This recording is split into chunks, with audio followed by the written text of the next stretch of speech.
And then there's people that have lived here all their lives that are struggling. Yeah. They're homeless. Let's not even discuss our homeless. That people living on the streets, veterans, all of this.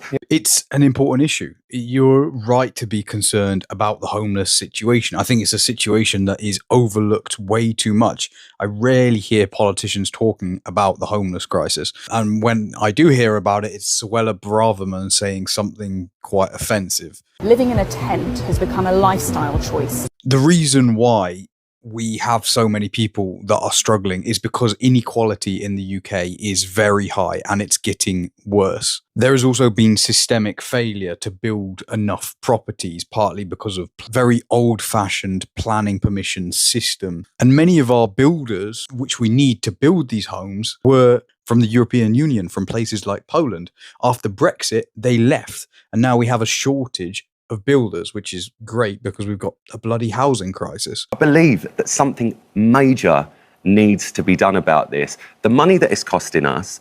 Okay, I would say that this is kind of misinformation, but this is part of the problem where there is so much manipulation going on, where far-right politicians and far-right media stations talk about how much it's costing you all of the time. But the reality is, if we close down all of the asylum hotels, and by the way, there's going to be a huge cost associated with how you then fix that situation. But let's just imagine that we completely just all of the asylum hotels and all of the asylum seekers just vanished into thin air, right?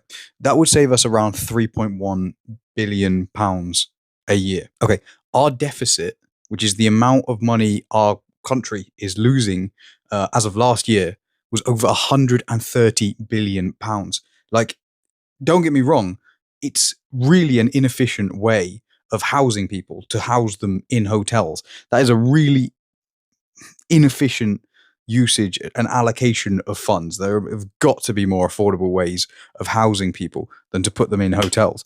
But to clarify, it's really not going to save the UK taxpayer. Like, it's literally a drop in the ocean compared to our actual debt. But yeah, people talk about it all the time as if it's some ginormous issue. You know, what we should be talking about is Brexit, right? Brexit costs us tens of £billions a year. But instead, the far-right media, the far-right politicians are so successful in manipulating you, in pretending that this is the biggest financial issue that is affecting you. It's literally not. It literally costs you so little compared to these much bigger issues like Brexit. Click here to watch the full video.